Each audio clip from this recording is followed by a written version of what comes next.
bienvenido a este 27º Congreso Jalisciense de Medicina Familiar. Nuestro primer ponente con el tema Enfoques biopsicosociales en la práctica de la medicina familiar, el doctor Ismael Ramírez Villaseñor.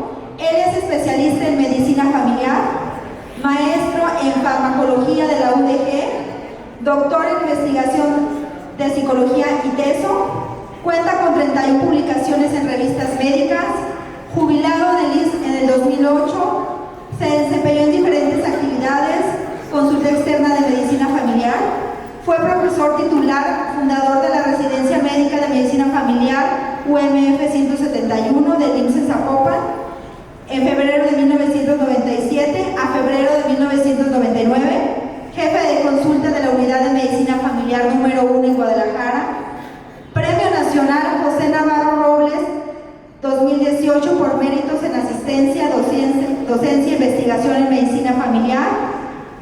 Ha formado parte del cuerpo de profesores del Diplomado de Actualización del Colegio Jalisciense de Medicina Familiar AC, actualmente presidente de nuestro colegio, y ha participado en múltiples foros estatales, nacionales e internacionales. Bienvenido, doctor.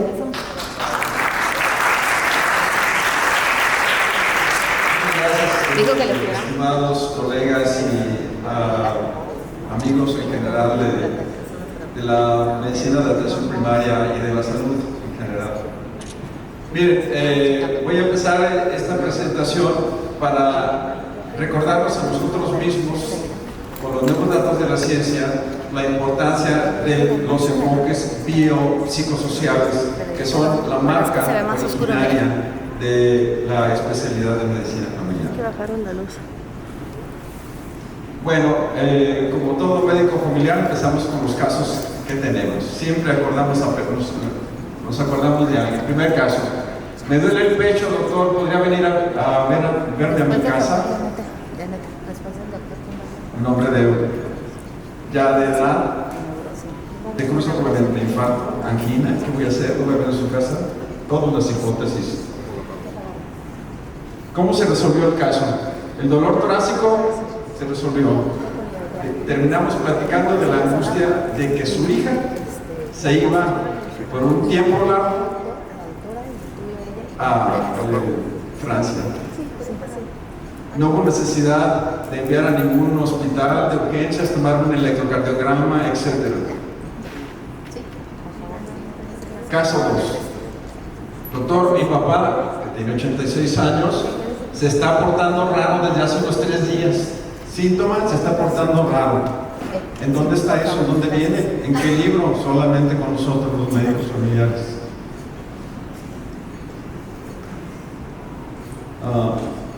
Puedes hacerlo un poco más pequeño para que se vea algo. ¿Qué pasó con el paciente? Tenía un hematoma subdural, desde luego se drenó, etc. Un caso psicosocial al principio, un franco problema urgente por una hemorragia venosa lenta que ustedes saben. Caso 3. Buenos días, doctor, vine porque quería platicar. Médico familiar. Mi esposo quiere tener otro hijo. ¿Cómo ve? ¿A qué viene? A que tratemos de dar luz a una decisión de vida. Bueno, la consulta terminó en la recomendación del libro El cerebro del niño, criar niños felices. Nunca vamos a cometer el error de antaño de aquellos médicos que no tenían formación de decir, no, sí, los hijos son hermosos, ¿quién te va a cuidar la ancianidad? ¿Sí? Como aquellos que yo escuché decir a sus pacientes, cásate, mujer, si te va a mejorar esos síntomas, oye, ya deja ese viejo, ya, etcétera, etcétera, etcétera. ¿Sí?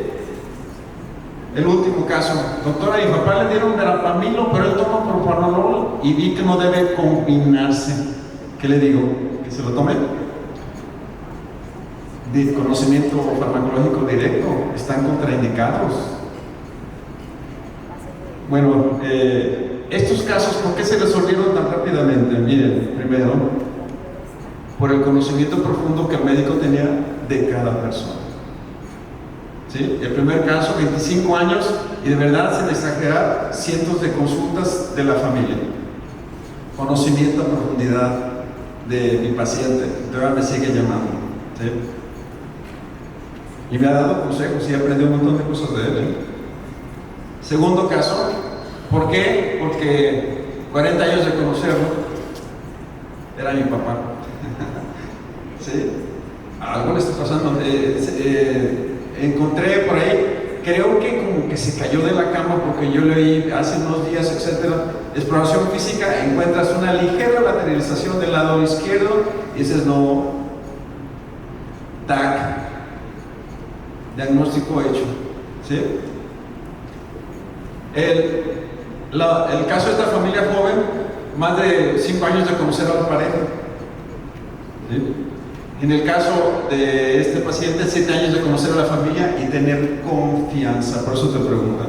Bueno, entonces, factores biológicos, psicológicos y sociales, todos los días. Bien, vamos a hablar entonces de estos factores sociales y culturales. No le demos vueltas y hay que tenerlo claro. Está muy claro en las ciencias sociales. La pobreza es el factor más importante en la enfermedad y la muerte. La pobreza y el escaso prestigio social, ilustrado con una fotografía, pues, porque para ponerlo grueso, pero no espero que se tome como signológica, ¿no? Pero la pobreza eleva biomarcadores de inflamación, y eso está clarísimo. Hay mucha bibliografía al respecto, y eleva la mortalidad general, reduciendo el promedio de prácticamente 5 años de vida. Los estresores y la enfermedad, queda también claro, hay mucha información, que las emociones negativas y las experiencias estresantes producen disfunción del sistema inmune, elevan las situaciones inflamatorias y en consecuencia se acelera el envejecimiento de las enfermedades cardiovasculares, la fragilidad emocional, la enfermedad periodontal que están descubriendo hoy en día los odontólogos, me llaman para que tienen que darnos conferencias sobre que está asociado. Digo, sí, hace bastantes años que sabemos que está asociado. Uno de mis pacientes que tenía una gingivitis crónica severísima fue testigo nada menos que del suicidio de su padre cuando él tenía 5 años, y no le pueden ver bueno, las sencillas clásicas que ustedes conocen, una hipertrofia tremenda, ¿no? Los mecanismos moleculares ya se conocen. Vayamos a lo que dice algunas ciencias actuales. Los factores del ambiente biopsicosociales modulan la expresión génica. Vamos a tener una charla con el doctor Zarralde mañana sobre cómo la epigenética explica estos procesos. Y vean este extracto, esta cita: cuando el estrés crónico ocurre en el desarrollo del feto, es decir, en la embarazada, la prolongada expresión génica se puede embeber en la trayectoria de vida del individuo. Y aquí entran en crisis las diferencias entre qué es personalidad y etcétera, que se discute en otras áreas, ¿no? ¿Sí? Nosotros podemos decir que esta historia biológica se implica en el ser humano, y entonces tendríamos que la enfermedad crónica podría estar empezando en la infancia. Esto se llama hipótesis de la programación fetal. Así que hay que hacerle caso y hay que explorar a las personas embarazadas, qué piensan de su embarazo, etcétera, etcétera. No voy a extender porque luego va a ser muy largo, pero esto nos deja muchísimas alternativas de acción y de pensamiento y de diálogo con los pacientes. Para que no haya duda, miren este esquema que ofrece Cole, donde dice el ambiente social es percibido por la persona y su sistema nervioso central lo transmite a través de las vías del sistema endocrino, el sistema nervioso periférico, hasta las células, donde se realiza el proceso de transcripción y modificación. El resultado es que cambia la salud y la conducta, ¿sí? En otras palabras, de lo que estamos hablando es que hay una serie de neuropéptidos, y no solo neuropéptidos, pero en este caso así es, que se comunican con el genoma, con todo el genoma, y se expresa o no se expresa determinado genoma. Por eso ahora entendemos que el maltrato infantil a los 3 años puede producir a alguien con hipertensión crónica, con daño renal, con cáncer, etc. No hay separación entre la enfermedad enfermedad física y mental, son expresiones de un nivel. Es como si quisiéramos separar los escalones de una escalera. Cada escalón es parte de la escalera, el conjunto es la escalera. Y las escaleras pueden llevar a la izquierda, a la derecha, hacia arriba o hacia abajo, ¿sí? Entonces esto nos lleva a una cosa que yo he insistido muchísimo: ¿cómo se puede hacer medicina familiar académica sin una teoría profunda que lo explique? Una de ellas es la teoría organísmica, ¿sí? Que nos dice que somos organismos vivos con la capacidad de regenerar, desventajas psicosociales, biológicas y de diversos tipos. Así como cicatrizamos las heridas que vemos en la piel, podemos cicatrizar otras heridas más profundas. Confirmando pues el punto, sabemos que las células del sistema nervioso y las del sistema inmune producen las mismas sustancias químicas: colecistonina, citocinas, ¿sí? Entonces las teorías actuales hablan de que estamos hablando un idioma de comunicación no solamente alámbrica a través de los nervios, sino a través de las hormonas y una cantidad de secreciones que nos han enseñado en la fisiología y en la endocrinología, la inmunología, de manera separada, y que incluso las neurociencias han integrado. Recordemos que estamos hablando de una superciencia o conjunto de ciencias que surgieron después de los años 50, ¿sí? Cuando apenas la medicina familiar se estaba gestando, ¿sí? Bueno, entonces, ¿cómo entendemos esto? Como un sistema de paquetes informativos entre el sistema nervioso central, el endocrino, el autónomo, el cardiovascular, etc. Bueno, vayamos a lo intrafamiliar. ¿Por qué? Porque los seres humanos somos relacionales. Digo, es tan obvio, pero Grullo diría: pero ya cállate, no digas eso, todo el mundo lo sabe. Sí, pero hay que recalcarlo. O sea, las relaciones humanas, las más cercanas, son vitales. No solo cuando eres bebé para que te alimenten, sino cuando eres adulto para sobrevivir. Estas relaciones, por ejemplo, en la hostilidad de la pareja, elevan las hormonas del estrés, bien conocidas. Por ejemplo, en diversos estudios, no estamos hablando de teorías, sino de estudios bien publicados y que desafortunadamente no están enseñados en las escuelas de medicina y a veces ni en la residencia, ¿no? Discusiones ríspidas elevan la interleucina 6, que saben ustedes lo que hacen. Y entonces la discordia mayor es una pareja hostil, es factor de enfermedad y acortamiento de la vida. Por el contrario, la pareja armónica se equipara a tener la presión arterial normal. Imagínense de lo que estamos hablando, ¿sí? Es tan poderoso como dar un inhibidor de la ECA a dosis suficientes, adecuadas, ¿no? Equivalente a no fumar, que es uno de los grandes problemas que tiene la humanidad, ¿sí? Y equivalente a tener peso normal, ¿sí? Todo eso es la maravilla de tener una pareja estable donde la gente se siente segura, ¿sí? Entonces, de lo que estamos hablando es que hay una unidad entre la mente, fíjense, no dije cerebro, mente, cuerpo. Deja de verse entonces como un nivel jerárquico donde es el conocimiento popular habla de que la mente ordena el cuerpo y lo enferma y le dicta, etc. No hay tal cosa.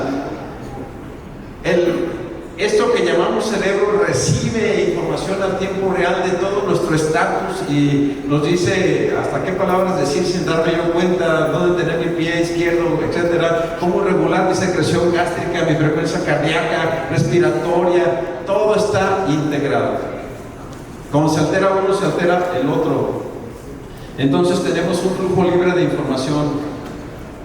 Y concretando, estudios macro han demostrado que la depresión, el sufrimiento, el aislamiento social y los traumas de la infancia, vamos a hablar sobre eso. Viene un colega del doctorado a hablar sobre cómo se estudia estos problemas de maltrato infantil, que es una de las epidemias más grandes que tiene la humanidad. ¿Sí? Bueno, esto se asocia con progresión más rápida de algunos cánceres. Fíjense que son modestos, ¿no? Dicen de algunos para que... ¿sí? Ahí están las referencias, al final todas las referencias están citadas. ¿Sí? ¿Y con qué va de la mano? Con la teoría de la falla básica de Valen. La medicina familiar no surgió en el Seguro Social en el año 70 y tantos, como dice la historia. Ese es el modelo de atención. La ciencia de la medicina familiar surgió en 1950 con los trabajos de Valen,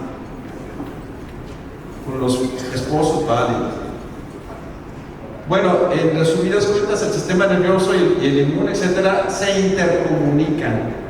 La palabra psiconeuroinmunoendocrinología es algo que deberíamos ya tener muy claro y que no la vamos a aprender desafortunadamente escuchando separadamente a estos especialistas, porque entre ellos mismos no logran integrar lo que dicen los otros. La medicina familiar prácticamente es la designada por el destino a integrar este conocimiento intercientífico, ¿no? Bueno, ya lo dijimos, en este esquema está dicho lo que dice en el texto, que ahora nomás ponemos aquí en una sola imagen, lo que han visto ustedes en muchos libros. Hay un sistema de estrés, hay un sistema a través del sistema simpático, la médula, la adrenalina, todo el rollo ese, ¿no? Cómo modifica a las células inmunes. Y a su vez estas citocinas cómo estimulan al sistema del vago, el sistema parasimpático, para hacer un mecanismo de frenado. Esto es en el estrés agudo, pero lo que mata al ser humano es el estrés crónico. Y el estrés crónico hoy en día es social. Y cuando alguien dice, es que los jóvenes de hoy no quieren tener hijos, es que perciben el estrés social. A cualquiera, si tuviéramos esa edad, nos da, aunque no lo tengamos consciente, nos da miedo decir, bueno, yo como sea, pero estos chiquitos, ¿qué voy a hacer? Hasta llegan a sentir un cierto sentimiento de culpa, ¿no? ¿Cómo los voy a traer a este mundo, ¿no? Bueno, ahí está explicando lo que ya sabemos. Vamos a ser un poco más concretos. El estrés crónico, entonces, induce estrés oxidativo, induce inflamación y proliferación de linfocitos T activados. Fíjense, psiconeuroinmuno, ¿sí? ¿Y hasta dónde nos lleva esto? Al acortamiento de los telómeros, ¿sí? Entonces, la depresión, el maltrato materno, el estrés grave de la niñez, telómeros más cortos, envejecimiento y lo demás. Por si alguien no se acuerda qué son los telómeros, acuérdense, es como las barbas del rebozo, si todavía conocemos los rebozos, ¿verdad? Bueno, están colgando esas barbitas que cada célula, cada genoma celular tiene y que se van acortando por cada reproducción celular. O sea, tenemos la vida contada, las células la tienen contada. Conforme se van acortando los telómeros, se te acaba tu 20 o tu 10 o tu vuelta en el círculo de la vida. ¿Sí? Entonces vean cómo este estrés crónico envejece más rápido. Entonces una cosa es la edad biológica y otra es este proceso. Entonces, bien, este interesantísimo dato. El estrés psicológico social es sentido como un peligro. El que del banco nos diga que desapareció nuestra cuenta o que debemos, es una angustia equivalente a cualquier otra cosa mortal. Entonces, inflamación del mismo tipo que induce la radiación, la isquemia y las toxinas. ¿Sí? Entonces, los factores biopsicosociales están presentes y la gente lo sabe más que nosotros, porque este tipo de cosas están diseminadas muchas veces de manera equivocada, pero ahí están en medio espacio, en libros de autoayuda, en una cantidad de cosas, y nosotros no lo estamos abordando científicamente.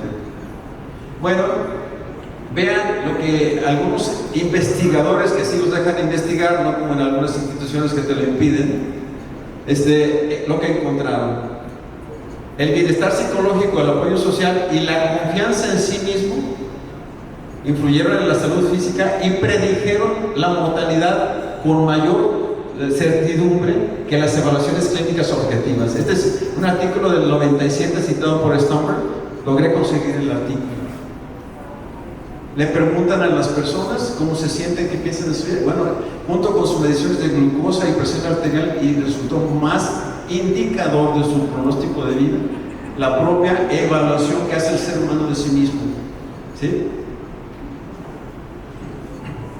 Bien, voy a concretar en el caso del infarto agudo del miocardio con un esquema que proviene de estos análisis. Miren, sabemos muy bien que décadas antes del infarto, de la crisis cardíaca, hay mecanismos psicobiológicos donde se elevan las catecolaminas, los colesteroles, hay disfunción inmune.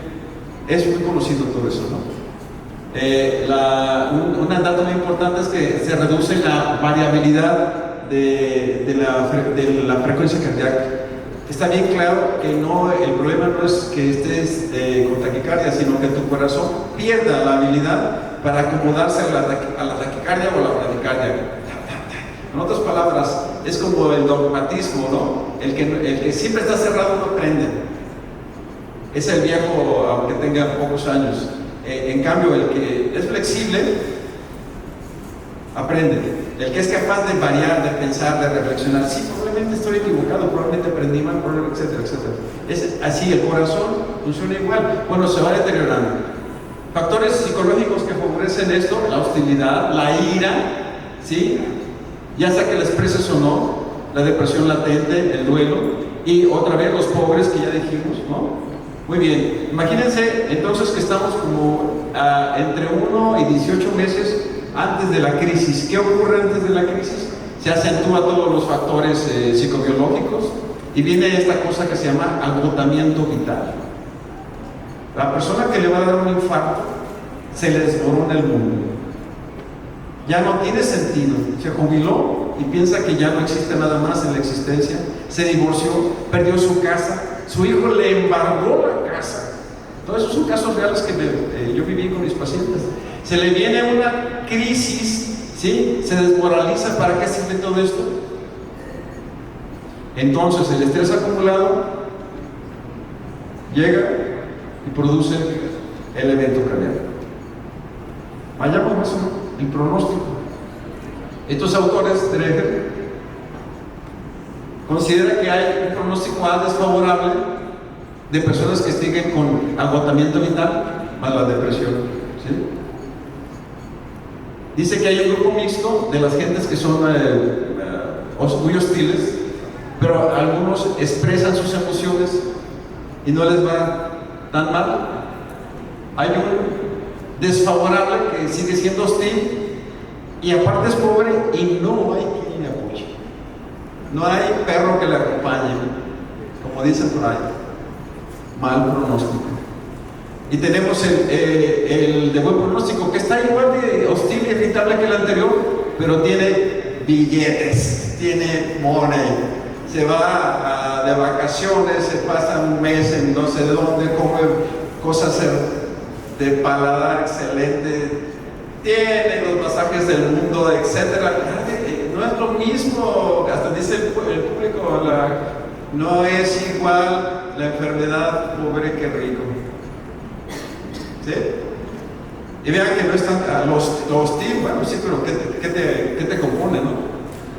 Bueno, y el que todos quisiéramos, el favorable.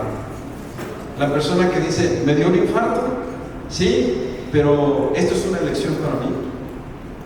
Es momento de reconfigurar mi vida, de hablar con mi hermano que hace años que no veo, perdonar, pedir perdón, comer mejor, mejorar el ejercicio, hacerle caso a los médicos que se comprometen conmigo, ese médico familiar que se le ve que esté preocupado, ¿cómo lo voy a quedar mal? ¿Sí? Bueno, ese es el que quisiéramos. Pero entonces vean, factores biológicos, psicológicos y sociales, siempre presentes. El campo del médico familiar es mucho más poderoso que prescribir fármacos y hacer envíos, que muchas veces lo que hacen es acumular medicamentos para los pacientes con problemas crónicos.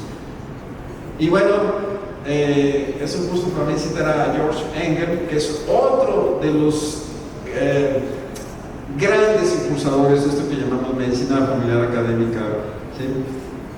Y vean que no distinguimos de quién es quién, psiquiatra e internista. George Liebman Engel murió en el 99. Hasta en su sonriente cara se le ve. Alguien que piensa y dice, a ver, yo entiendo la psiquiatría y entiendo la medicina interna, aquí estas cosas no deben estar separadas. Y dice cosas como esta: los factores psicológicos y sociales determinan si alguien con anormalidad bioquímica de diabetes o esquizofrenia, fíjense, para que no andemos con el cuento de que lo mental y lo biológico es diferente, son escalones de la misma escalera, ¿sí? Se ve a sí mismo, lo ven los demás como enfermo. Los defectos bioquímicos pueden determinar ciertas características de la enfermedad, lo sabemos, ciertas características, pero no necesariamente el punto en el tiempo cuando la persona cae enferma, acepta su papel de enfermo. Por tanto, el tratamiento racional que nos han enseñado a nosotros, cuando se dirige únicamente a la normalidad bioquímica, no necesariamente restablece la salud del paciente, de la persona, incluso cuando corrige la anomalía bioquímica. Y fíjense, para que quede más claro, es contundente. Esto es cierto para la diabetes, tanto como para la esquizofrenia. El artículo de Engel es tan importante en la literatura médica que fue reproducido en 2012, porque el original del 97 que apareció en Science, no cualquier cosa, sino en uno de los instrumentos principales de toda la ciencia, de todas las ciencias, ¿sí? Ya no se consigue el artículo original, pero lo pueden encontrar en una reproducción de 2012. Esa es la medicina familiar. Es algo muy complejo, no es simplemente dar consulta, sin embargo, sigue siendo vista en la academia y en las instituciones como una cosa sencilla, y eso es importantísimamente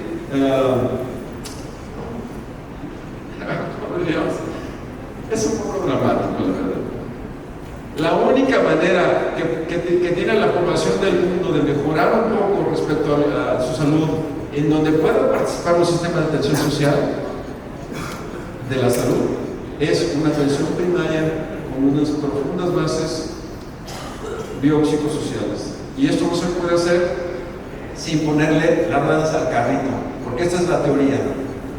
Las ruedas del carrito es el método clínico centrado en el paciente. Por eso Engels es señalado como uno de los fundadores originales del método clínico centrado en el paciente. Eso fue todo. Espero que hoy, lo que sigue en estos días, tengan una visión reconfortante de que están haciendo algo muy importante.